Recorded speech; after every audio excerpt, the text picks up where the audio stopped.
Kinapa mo yung mga Biblia. Atong pamanandungan no ang pulong sa Ginoo kay mao niyang usa sa panay natong gikinahanglan karon aron pabilin tang malaugon diya sa Ginoo. Amen pa ba? Okay. Ato ta sa pulong sa Dios. Atong isgutan niyang kabuntagon ang kahigpitan or perfection. Matthew 5:43 verse 48. Yung ganitang perfection, wala yun na siya sayot, wala siya dipikto, maayong buntag, no? So ang Ginoo mismo si Jesus ang nag-ingon ani, no? Mismo si Jesus gikan sa iyang mga ngabil niingon siya nga magmahimpit kuno kita. Maayong buntag, ingon nga himpit ang atong amahan. Hallelujah, yun ni ang karakter sa atong amahan. Kung karon giisip nimo nga aduna kay amahan nga naa sa langit, mao niyang iyang karakter. He's perfect. Uga, kung magsunod ba tag perfection kay stress kayo sa ato ang anuman. Wala ang nawala sa atong mentalidad nga we are human. Mga tao ra ta.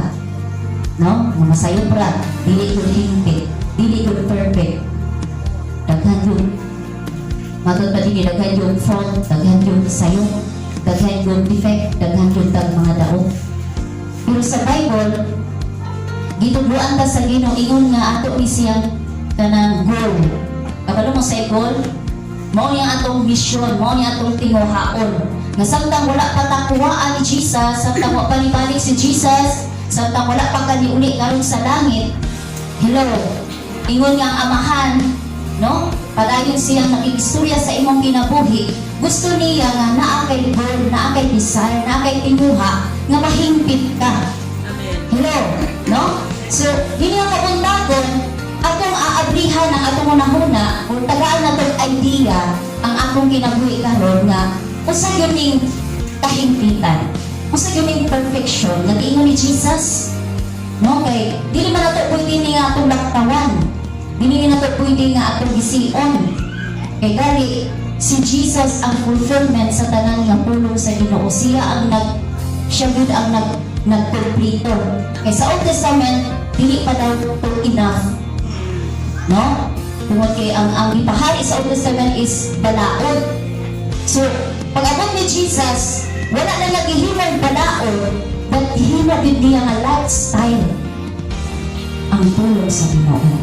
Iyan yung gi-embrace, no? Iyan yung gipakita ba nga ang pulong sa Ginoo dili lang na siya basahon, dili lang na siya paminaron, but gipakita ni Jesus, pwede na siya i-apply sa life. Pwede na siya i-lifestyle pag nakita sa inyong kinabuhi na we are the living episode na nag-iingat sa Korinto. Lumahin ko na tang reflection sa pulong sa Ginoo. Kung nga si Jesus, ingon nga siya ang atong modelo, muli ang padayon niya nga tinuha nato ang tanan. Hindi siya gusto matuta nga magpabilin ta, baby, immature. No? Hindi ta magpabilin nga, naitipikto, maayong buntag. Hallelujah. No? Sa time ni Jesus at ang mga apostle, no? Nireklamo rin tayo si Jesus, nga naman mo, na sige naman magsunod-sunod na ho. Imbis kay pwede nang da mo, subuon. Nga naman mga sipa ng magpasigon. Pwede naman tagod ka mo na lang ang muampo. Even si Jesus, di ba? Nag-desire siya sa iyang mga followers na mahimpit na po. Ang usa ka anak, isip nga ikaw followers ni Jesus, ang Ginoo nagtima usab niya anak. Nag-expect siya na hindi mo pagpangalagay ron sa Ginoo, maabot yun ang point na mahimpit na ka. No? So, muli ang pag-isnulan, hallelujah, perfection. So, ito na tulong na butang stages or ang kung mag-isnut ang perfection. So, kini atong pagpangalagan is 5 stages. Kini atong kahimpitan diha sa Ginoo is 5 stages. Kini atong, perfection is nagtangkot ang tulong ka stages. Unang-una, perfect relationship. Matthew 5 verse 45. Kining atong pagkahimpit, dili ni siya mahimong masugtan ang imong kahimpitan diha sa pagpangalagad sa Ginoo Kung wala kay perfect relationship, so dili ka mahimong makakaton aning kahimpitan kung ang atong relasyon sa Ginoo is dili pa siya higpit. May butag. So dapat natong susibon unang-una sa tanan may butag ang atong relasyon sa atong Dios, ang atong relasyon ni Ginoong Yesus, ang atong relasyon ngadto sa Ginoo. In Matthew 5:45 ingon siya, aron kuno nga makita ang matuod nga mga anak sa inyong amahan nga tuwa sa langit kay siya sa walay pagpili nagpasidlag sa iyang adlaw ug naghatag og ulan ngadto sa magtanong ug sa mga magsasaka. Ang atong relasyon ngadto sa Dios unsa ka? Mga anak, unsa ka? Anak. Hello. Karon kay aduna kay amahan, imong susiwan karon kung ang imong relasyon sa imong amahan okay ba? May nanimo nga naana mo'y maayong nga relasyon sa Ginoo kay naana mo'y maayong nga communication. Diba? Wala may communication, anak nga to samahan, hindi mo wala may open communication. Hindi mo masagta na imong anak, ug ang anak di po makasabot sa amahan kay kulang sa communication. So kung kita kay wala tayo maayong relasyon sa amahan, nagpasabot ng gaya nga wala tayo communication, kulang na sa time sa pag-iisura sa atong amahan, kulang kita time sa pagpaminaw sa atong amahan. No? Kaya kining pag-communicate sa Ginoo is dili lang makulong nga ikaw na ganun ng istorya. Imo ni po natagaan nga ang time, ang amahan po mo, istorya ninyo. Mo na good relationship. So mabiyat ang lig-on nga relasyon sa Dios at sa kanimo imong nga anak, silang kanunay na maging istorya, anak po sa amahan. Kung bilang daw time para sa Ginoo, dili o dili na ta mahilupin. Dili na ito masagtan ang gagbutot sa Ginoo, dili ta kasabot about pang Ginoo, dili ta kasabot sa mga espirituhanan nga mga butang. We wonder lang, murag kanunay lang tang ga-observe. Kung dili maayo mo relasyon sa Dios, dili ka ma-mature. Dili maayo mo relasyon sa Dios, dili ka kadungog sa tingog sa Ginoo o sa iyang gusto, dili mo masagtan o sa inasa kasing-kasing sa Ginoo, dili mo masagtan o sa iyang sa Ginoo, karong maglawang mo. Kung nagpuyo ka sa imperfect world, kung kita nga mga tao dili perfect, so nagkilalan ka sa Dios nga mahal, nga perfect. Amen. Ug sa panahon nga komunikit na niya, mo relasyon ta niya, mo build ta relasyon niya, kanunay ta makipag-communicate sa Ginoo, sa magadugay matakdan ta sa Ginoo. Amen. But you are the children of God, anak ka sa Dios. Amen. Kung tungod ka dito kang anak ka sa Dios, gikinahanglan na maayog yun ang relasyon sa iyong amahan. He is your Father. He is the one who's kanang maugid ang maghatag nimo sa imong gitinuha, sa imong gikinahanglan. Kay amahan nimo siya. Pero kung dili natin i-acknowledge ang atong amahan, di wala siya mahimo. Hello? Dili ka masabtan. Dili mo masabtan siya. Nangiginalan nato nga kanunay i-maintain ang atong maayong relasyon sa Dios aron ta ma-mature, aron ta makasabot, aron nga bisan unsa pagdalan sa atong kinabuhi karon, nakataligaran ka nga adunay Dios, adunay amahan, adunay nagtan-aw nimo sa langit, nga kanunay nimo gi-communicate, nga kanunay maghatag kanimo sa tanan nimong gitinuha aron ka magpabiling mulaog sa kalibutan. Amen. Check the relationship. Pero ang ipakita sa Ginoo is pagkaanak. You are son, children of God. Bisan wala pa ni simbahan, magpabilig kang anak. Bisan wala pa simba katagumig mo, magpabilig kang anak. Nga naman, tungod sa relasyon sa imong Diyos. No? Kung may isa sa atong ikinalakan ka mo, mahimpit nga atong ginabuhi, dili na siya diktado, dili na siya puro daon. Hello? Amen. Kung dili kita mo close, masuot, o dili mahimong maayo ang relasyon sa Dios, ang atong nanuna kanunay daot, ang atong kasing-kasing kanunay daot, ang atong kanunay isulti kanunay daot. So kung wala kayong maayong relasyon sa Dios, ayaw kayo istig na naagin kayo mahimo nga maayo. dili ka mahingpit. Kung wala kay tinuod, nag-ligon ng relasyon sa inyong Diyos. Amen pa ba? Hallelujah. Kung okay na inyong relasyon sa Diyos, ligon na inyong relasyon sa Ginoo, okay na, then okay na po na inyong relasyon sa inyong loved ones, sa inyong friends, sa inyong isip ka Christian, sa inyong mga higala. Maayo ang inyong relasyon. Kung maayo sa ang relasyon mo sa inyong Diyos. Kung ikatulong, hindi pala na relasyon pagod sa inyong mga enemies. Isa man may kaaway ko rin. Kitanda na ay may kaaway. No? Magutagid niya sa tulong sa Ginoo. Mga tao ko mga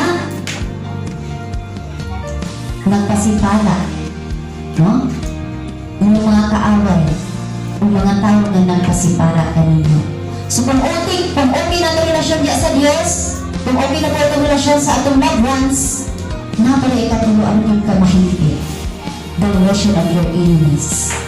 Kung sabihin ng inang si Jesus, pinanglan gihapon silang hinong maon, pinanglan gihapon silang ibon iangko, kay maunang usang sa hinungdan, na makita ka na anak ng ka sa Diyos. Amen. So ang kahipitan sa relasyon, minsan ang mga tao na di ang hinong maon, minsan ang mga tao na isip yung kaaway, mga tao na walang injustice nila, mga tao na nag-aalog yung pasipala ninyo, mga tao na nag-aalog yung bugal-bugal ninyo, but instead, ingon ang bulong sa Ginoo, lead to perfection to loving and praying. Amen. So diyan mo makita nga, hingpit na ka, matured na ka, kung makapasal na ka ati. Nga bisan ang mga tao nag-isip ninyo kaaway, ang mga tao na magpasipala ninyo, ang mga tao na magbugal-bugal ninyo, minsan yung bangusan o sa pagdaotan, o sa ginang sa Roma, ibasa ni mo maayo. Di mo lang magyahapon. At ang ilang Roman, dili ang atong nabuhat may nakapahimbit, pat ang atong relasyon sa Diyos. Amen. Dili ka makapasaylo sa isang katao, bisag galing mong loved ones, bisag mong bana, bisag mong mga anak, bisag kayo pasayloon, as lang wala kay tinuod na relasyon niya to sa Diyos.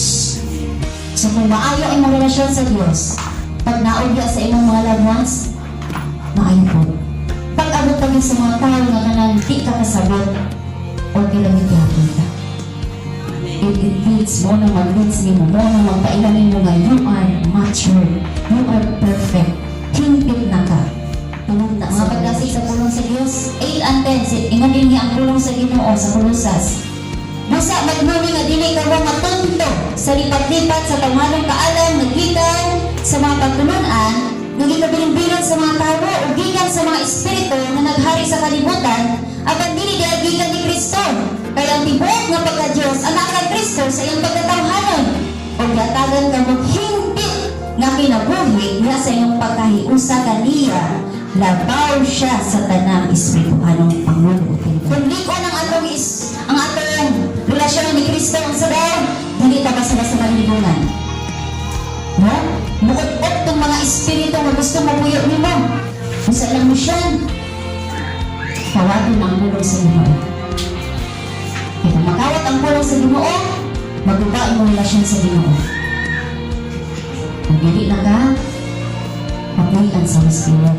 Pero kung imong relasyon ni Jesus, matutagin ha sa Matthew, bisan pag muagi ang mga ulos, bisan pag muagi ang mga trahedya, muagi man ang mga grabe nga mga kamatay, grabe nga mga pagsulay, grabe nga mga problema, kung di ko na yung relasyon ni Kristo, wala'y makapildi kanino. Amen. Bisan pag nilibuan pa na kadimonyo ang maglibot na ito noon, tinumili nga kabintagan, Lord, Amen. Manaupin. i-open mo ang iyong kasing-kasing pagkumuliki ang iyong amahan, ang Diyos ng maglawas. Muupor na sila inikawas mo. Amen. No? Manago, hinahili na sila pangatras. So kung hindi kayo strong o healthy ang atong relasyon ni Jesus, bisan ang pagsin madili kita excited. No? Nanang kamuluha pa mga alagad sa Ginoo, ano nang kamusimba. 8:14, ang kahimpitan dili sa imong relihiyon may buntag, kung dili sa imong tinud-anay nga pagtawad o pagtuo sa kamatayon ni Kristo sa cross. Ang imong personal gyud nga pag-encounter nga ang imong mga sala ipasayo na. Ang tanan din nga simba karon sa Ginoo, mga tao na ipasayo na ang mga sala. Hello. Amen. O usa sila nga naka-encounter kayo sa presensya sa Dios. So kini atong pagpangalagad sa Ginoo is not about religion. Again, personal. Personal din mo nga mag-encounter ka lang. Ikaw gud mismo naka-cross, ikaw gud mismo naka-experience sa presensya sa Ginoo. Mo na gipangita sa Dios. Amen. So mahimo kang mahimbit karon kung ikaw mismo naka-experience ba? Religion, maayo lamang sa kadaghanan, pero pag usa na siya, nawala na siya. Makailan naman siya sa Ginoo, kung naa sa kadaghanan, pero pag alone na siya, he forgot the Lord. Unsa ka nakaharap? Ngayon layo kayo minta sa Ginoo. Ang atong mga sala, ang atong mga kapatyasan, no? Ingon siya, dili man ta buta. Nga dili ko makita nimo nga nagkinahanglan ka karon og kwarta. Nagkinahanglan ka karon kaiwan sa imong sakit. Dili man mabuta. Nga doon na may mga problema. Dili sa nakakamdaman nga dili ka na matagaan sa manalangin. Hello. Dili sa kabuang nga dili ka makadrog sa imong mga pag-ampo. Makadrog sa imong mga pagsimba. Ang problema lang kung naangay sala. Nakakapagyasan. May buta. Muli rason niya ng layo kahit ka sa Ginoo. Pero kung pinod kang napasayo sa Ginoo, na kay tinuod ng pagpaubos o pagtingo sa iyang presensya, Lord, you are already forgiven me. Ituod ko sa kamatayon mo sa cross, o di ako karoon Ginoo, I surrender unto you. Kung naginalo, karoon na maka-encounter gayon sa iyong presensya. Kung tinuod ka na ito o kang gipasayo na ka sa Ginoo, tinguhaa ang presensya sa Ginoo. Di ka na. Amin pa ba?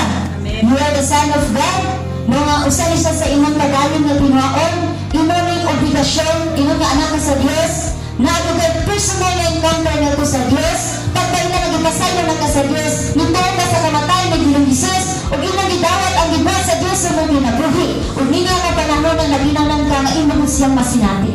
Amen. Paano ba natin yan i-control? Yung power ni Lord, na-experience mo ito ni Lord. Diyos yun nga ito bilang ang buhi na itong isimpa karon, naagin siya karon sa itong kinabuhi, naagin siya sa imong kinabuhi. Kung ganun dyan ko na pamatulaan mo yung akaling tulong na imong ginabasa, nagigan niya, tulungan yun ni. Kung di matagumay ko ano na dumag, tulungan yun ni. Kung imo na na-experience karon sa imong kinabuhi. Amen. So na naka-experience na sa karon sa Ginoo, pero pagkaugma, pabiniligan kong tarong hadlok. Paano nahulgaon ka siyawa? No? Hindi ko takay itong gano'n, pero pag-abot sa balay, wala mo din ipinto.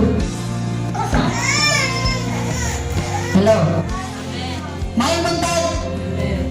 Hindi mo ko na ito ma-appreciate ng atong life, unless dili na ito ma-encounter ang Diyos. Dili na ito ma-praise ang Ginoo. Kung ikaw mismo, wala ka na kasinati. Hindi mo ma-appreciate ang posisyon sa simbahan. Kung ikaw mismo wala ka naka-experience sa Ginoo, tinuhaan yun na ma-encounter din mo ang Ginoo. Kung gusto nyo matulog siya, mauna inyong tinuhaan. Kung gusto nyo makagako sa posisyon sa tinuhaan na. Number 2, aduna sa tayo, perfect progress or spiritual ng pag-uswa. Hello! So, this natin idea ay inani ba ang pag-mature, inani ba ang hinala nato ang tamangin ng perfection in the sight of God, hinalang ba yung atin, pag-uswag, pagtubok, hindi na dito na magtubok. Hallelujah! So, ini atong pagtubok niya sa Ginoo, changeable, ano man, pinigit siya ka ng stable. Ma-change. Usay mo ulos, usay mo taas. Nakabantay mo? Ang atong kahimpitan, kung gintagan ba natin importansya ang tulong sa Ginoo. May buntag, no? So wala ko na-discourage sa mga way by boy. Pero mao gini unta dapat ang kinaiyahan sa mga alagad sa Ginoo, sa mga Kristohan o sa mga anak sa Dios. Nga ang atong pinaka-treasure karon sa atong life is the word of God. Ipili ka sa Ginoo, kung gusto sa Ginoo, nga imong padayon hatagan ang panahon ang pulong sa Ginoo, aron jud ka makailagan niya, gawas ka makailagan niya, naagod kay tayo ng mga ampo sa Ginoo. Bagay pa din dili ang imong gibuhat, mo'y nakapahimpit nimo. Dili ang pagtugtog, mo'y ni-mature nimo. Ang gibuhat sa Ginoo sa imong kinabuhi, mo ni naghatod nimo kay mo ni naghatod nimo perfection padayon sa pagtuo sa Dios, pagsali sa Dios, padayon sa pagkatuon sa Dios, padayon sa paghatag og panahon sa Dios, padayon sa pagsunod sa Dios. No? Kaya tanan, number 3, mahimo na rin ta completely perfect. So, gikan sa imong relasyon, sa Dios, sa imong katao, sa imong mga enemies, gikan sa imong personal nimo nga espirituhanon nga pagkinabuhi, mahimo na siya perfect, completely perfect sa iyang magpadayon ka. Amen? Nga, usa kinailan nga mahimong completely perfect na ta. Amen? Nga ng Philippians 3, 20:21. Aba ng atong pulayanan ato sa langit o mahinagpon kitang nagpaabot sa pag-ani sa atong manunubos gikan sa langit ang Ginoong Kristo. 11:21. Ilisan niya ang atong mga lawas nga may kabatayon sa lawas nga may mayaon sama na sa iya ha pinaagi sa gahom nga gigamit niya sa pagmando sa tanan. Hallelujah. Completely perfect. Ang atong kompletong kahikitan, mauna din yung pagbalik ni Jesus. Mauna na ang tao nga kanang excited na nga mabalik si Jesus. Every day sa iyang kinabuhi, nanikamot yung siya na mahimo na siyang walay kunot, walay muling, upan siya sa tubangan sa Diyos. Amen. Nanikamot, ibig sabihin, magagsak usahay pero lupaan mo ginatod. Amen. Kaya ang kompleto na itong kaibigan, ang pagbalik na ni Jesus. May buntag. So sa panahon na di ay nahimpit na ta, mangulit na talad to. Kompleto na ang atong kaibigan, mangulit na talad to. Ulmoni na si Jesus, buhaon na ka. Uy, okay na ka, okay na ka. Okay na ka. Kapasal na ka. Hello? No? Complete, perfect. Ang atong kompletong kaibigan, ang sagaw, mauli ang pagbalik ni Jesus. So, saan ka wala palibalik si Jesus? O sa atong baraton, o buhata sa itong una nga ang kinanan, maayoy mo relasyon sa Diyos, sa mga tower, sa iyong mga kaaway, ikaduha, kinanan, mumature ka spiritually. No? Dapat mumature na ka, muhimpit na ka. Amin pa ba? Kaya sa pagbalik niya ni Jesus, you are completely perfect. Unya, ang pagbalik ni Jesus, unsa? Adunay, totally transforming sa imong lawas. Amen. Kung dili ka mamatay, kung namatay ka, mabugawas ang imong kalag. Imong lawas, ibilin sa iyo ta. At tukaw niya sa humanan sa Ginoo. Pero ibalik ni Jesus na buhay pa gani anak, adunay transformation. Diyan. Ang lawas na change. Dili na siya mamatay, dili na siya masakiton, dili na siya diabeteson, dili na siya kansirason. Musta na siya nga lawas ka? Wow! Glorification niya lawas. Mahimayaon niya lawas. Katong lawas na natanong si Jesus after 3 days ang pagkabala ni Jesus ngayon lawas, dili na itong lawas nga atretisol hormon simpang kita kwarta katong lawas na nabigat sa heaven yung na ipasulot sa inyo sa pagbalik ni Jesus no? Pero dili pa nakaabot sa panahon ni Jesus paningkamuti lang na maayong relasyon sa Diyos. Paningkamuti lang nga ni-uswag yung ka spiritually. Ni-mature yung ka spiritually. Kaya ang pagbalik ni Jesus mo rin yung kompleto ng pagka-perfect na ito. Amen pa ba? Naninasa sa Philippians 1:6 Ang gisudan sa Dios ya kaninyo padayunan gayud niya hangtod mahuman kini sa pagbalik ni Kristo Jesus. So karon gisudan naman ta sa Ginoo ka ng process. Hinahina na ta niyang iban-o, hinahina na ta niyang i-change, hinahina na ta niyang itagaan o ka ng kasing-kasing nga may nangkuon, na dinaygon, kapasalamaton, itagaan na po ta niyang kasing-kasing nga kabalo mahigugma, kabalo mapasaylo, kabalo maluoy. So, tanan nag-isugdan ka rin sa Ginoo nga mga maayo, nga mga butang sa mong ginabuhi, mga maayo nga pamatansan, mga maayo nga pagkinabuhi, ingat ang Ginoo, iya ba ng tampuson hangtod sa pagbalik ni Jesus. Amen. No? So, piling kayo tamay mo ma-stress, Lord, kasi hindi ko madalaon niya sa iyong pagbalik, Lord. Nagkaroon tag-lululuwa sa itong nahuna nga kasi hindi ka qualified. No. Ayaw ka wala ka. Kaya isugdan na ka. Amen. Amen. Ngun ang Ginoo padayon lang. Padayon sa pagsalig nako, padayon sa pagtuon sa akong mga pulong, padayon sa pag-ampo, padayon sa pagsulod nako. Amen? Kaya pag-abot ko, kumplito na ka. So, dili ni atong trabaho. Ang kahimpitan, dili yun na atong trabaho. Kaya kung ipagbuhat na para sa Ginoo, resulta lang din sa atong pagtuon niya. Pero ang kahimpitan, trabaho din ni Jesus. Kung will lang siya, kung imo siya tanong i-embrace, kung gano'n mo siya i-acknowledge. So, misulga na kakalo sa Ginoo, maong padayunan ganun na niya hangtod sa pagbalik ni Jesus. Amen pa ba?